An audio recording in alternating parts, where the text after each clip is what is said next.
Fala galera, eu sou o Fabiano Bandeira e aqui no meu canal muito Botafogo de futebol e regatas. Falei sobre o Honda no extracampo, um jogador que acertou e errou em atitudes. E falei também que a diretoria errou em todas as ações com o japonês.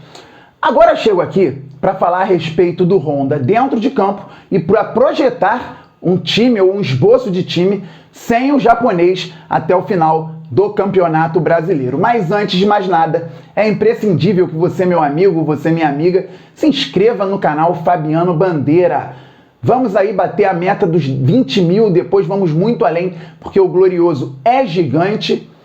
E é importante também, se você já foi inscrito, que traga novos inscritos, novas inscritas aqui para o nosso canal.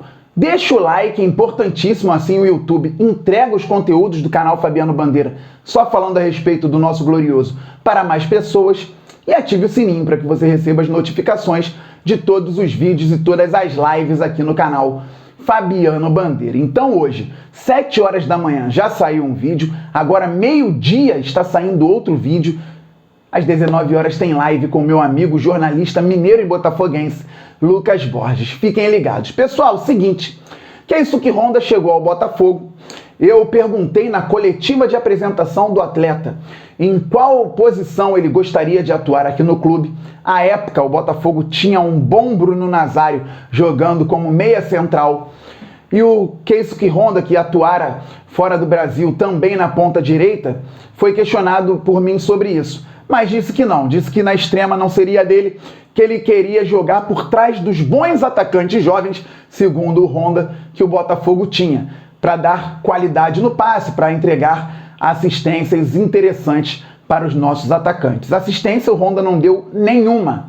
Na passagem dele pelo Botafogo, também fez pouquíssimos gols, e aí sim trabalhou indiretamente muito bem, e foi o homem que participou de mais gols indiretamente no Botafogo. Era um facilitador de jogo. Por quê? Porque o Honda nunca foi meia central no time alvinegro.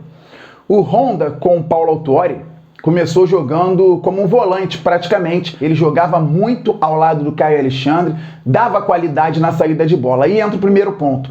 Muita gente reclamava, o pessoal queria o Honda definidor, queria o Honda perto do gol, um Honda que desse as assistências necessárias para que o Botafogo pudesse construir mais jogadas, fazer mais gols nas competições. Mas eu não era contra ele de volante, quem acompanha o canal desde a época aí sabe disso. Eu via o Honda como um facilitador e como aquele cara que dava qualidade e dinamizava o jogo. Muitas vezes o futebol tem a necessidade de um toque para o lado e o Honda fazia isso. E quando ele tocava verticalmente, ele acertava. Então eu estava tranquilo com o Honda por ali.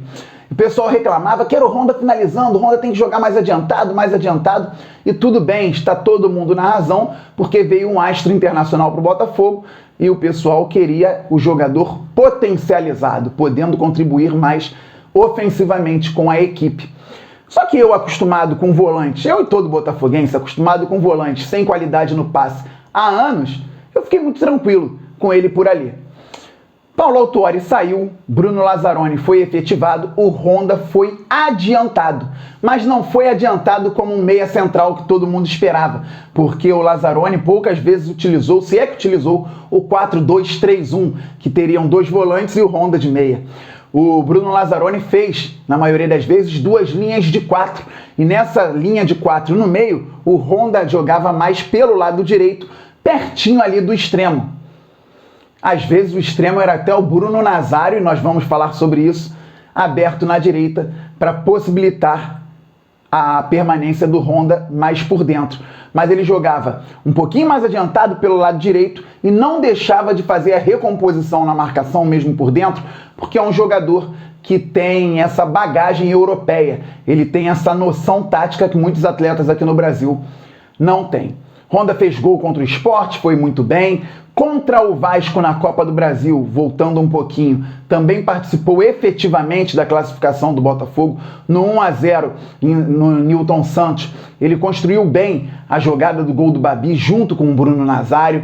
Em São Januário, se doou muito, jogou muito bem também. Contra o próprio Sport, estava jogando bem mais adiantado e quando o Foster foi expulso, ele recuou mais na linha e foi bem novamente. Então o Honda teve bons momentos no Botafogo. Nunca momentos de uma estrela internacional, mas teve bons momentos.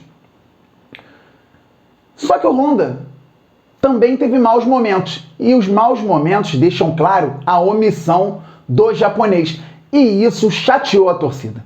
A torcida ficou frustrada porque o Botafogo foi definhando, e o torcedor esperava do Honda uma atitude, o torcedor esperava do Honda finalização, agora tá mais à frente, dribla, chega ao fundo, cruza, chega na entrada da área, não toca, chuta, vai Honda, fala com os jogadores, vibra, grita.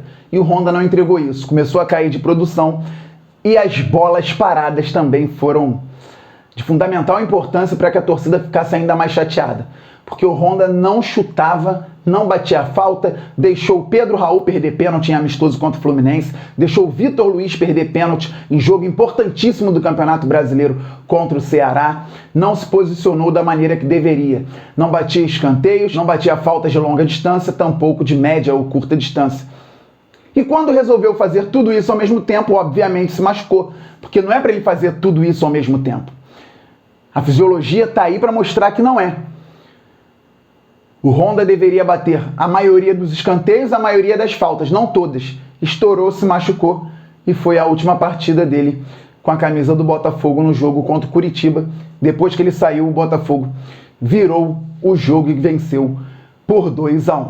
Vai fazer muita falta dentro de campo? Vai fazer falta como jogador qualificado, mas um trabalho minucioso na nova gestão consegue contratar jogadores hoje mais intensos, baratos e técnicos que o Honda. Hoje, o Honda foi um grande jogador, mas um trabalho bem feito de análise consegue contratar jogadores para serem potencializados e exercerem melhor algumas funções que o japonês no Botafogo. Como fica o time daqui para frente sem o Honda? Sabe quem pode ganhar fôlego? Eu falei no vídeo anterior que seria polêmico. Bruno Nazário. E calma, não é uma defesa ao atleta, nada disso. Eu já falei aqui que para um jogador passar pelo crivo do Atlético Paranaense e não permanecer na equipe, ele não deve ter a intensidade necessária e pedida pelas comissões lá no Atlético. Porque o Atlético Paranaense hoje tem análise de desempenho, análise de mercado, um trabalho profissional muito melhor que o Botafogo. Porque é um clube profissional. E o Botafogo é um clube amador. E o Bruno Nazário passou por lá, o CAP não fez questão de manter o atleta. Isso chama atenção. Mas o Nazário fez excelentes partidas no Campeonato Carioca contra equipes bem mais frágeis, isso tem que ser deixado claro, e alguns jogos razoáveis no Campeonato Brasileiro. Temos que pegar esses jogos razoáveis e tentar potencializar o Bruno Nazário. Por que eu estou falando isso? Gente, um jogador que tem qualidade e está no grupo querendo, ele tem que ficar. Eu sou crítico do Bruno Nazário, mas vocês vão entender. O Barroca não pode mais inventar. Ele tem que fazer 4-2-3-1 mesmo, que é o que tem até o final do campeonato, e depois tenta inovar com alguma situação. Então, ele põe os dois volantes, o Caio com o Zé Wellison e o Nazário como meia central, porque ali foi na única posição que o Bruno rendeu no Botafogo. Com a chegada do Honda, o Bruno Nazário jogou de ponta, de segundo atacante. Ele jogou em outros lugares. E onde ele rendeu? Só rendeu antes do Honda chegar, como meia central, com liberdade. O Nazário não é intenso, não tem que ficar voltando o tempo inteiro. De repente, com a saída do japonês, o Nazário pode ganhar fôlego. Eu sei que eu posso até ler aí em alguns comentários, já era, que Nazário o quê? Nazário já foi, não sei o quê. Entendo. Mas, gente, a análise ela tem que ser abrangente, ela tem que ser contextualizada. Não adianta a gente colocar a nossa raiva à frente, porque se eu colocar a minha raiva à frente, acho que é difícil até fazer vídeo e falar de algum jogador do Botafogo hoje em dia. Então temos que ir com o que temos. E uma informação legal do meu amigo Brownie Fogo, Daniel Brownie, é de que o Nazário, ele sente, ele não tá zoando no Botafogo, por mais que o jogo dele pareça, né, um jogo mais lento. Ele pergunta a pessoas próximas, poxa, eu tô jogando mal mesmo, mas o quê? O que eu tô fazendo de errado? Ele se importa. Isso é uma informação que o Brownie já deu lá no canal dele. O Brownie teve acesso a essa informação. O Nazário se importa. E tá difícil alguém se importar hoje, né, no Botafogo, há algum tempo. Então não tô defendendo o Nazário. E se ele for banco amanhã, eu não vou ficar reclamando do Barroca porque o Nazário é banco. Mas eu estou falando que o jogador pode contribuir novamente na posição dele, porque não tem mais a sombra do Honda. Que sim, mesmo jogando de volante, poderia atrapalhar ali aquela entrada do Nazário por dentro. E jogadores com uma dinâmica abaixo também, né? Não podem jogar juntos o tempo inteiro. E aí nós podemos lembrar de uma situação. 2017. Vocês lembram quando o Camilo começou a cair de produção? Depois que o Montijo chegou, gente. Quando o Montijo tinha condição de jogo. O Camilo foi o meia central do Botafogo em 2016, que ajudou na recuperação, tirando o time praticamente da zona de rebaixamento e levando para a Libertadores. Ele foi o pilar técnico daquele time. Em 2017, todo mundo empolgado, Botafogo na Libertadores, chegou o Montijo. É óbvio que a torcida se empolga. Jogador de calibre, jogador técnico. O Camilo não conseguiu render mais. E aí o Jair tentou contra o Avaí, em outras oportunidades também, mas contra o Avaí o Jair tentou colocar os dois. Só que o futebol mudou. Jair montou um 4-4-2 tradicional com um quadrado no meio para ter Camilo e Montijo lado a lado. Não vai fechar lado de campo, não vai dar pegada por dentro. Conclusão, 17 minutos, Botafogo perdeu por 2-0 para o Avaí, com 2 gols de Joel, que acabara de sair do Botafogo rechaçado. E aí? Espaço? Não cabiam no mesmo elenco. Montijo e Camilo.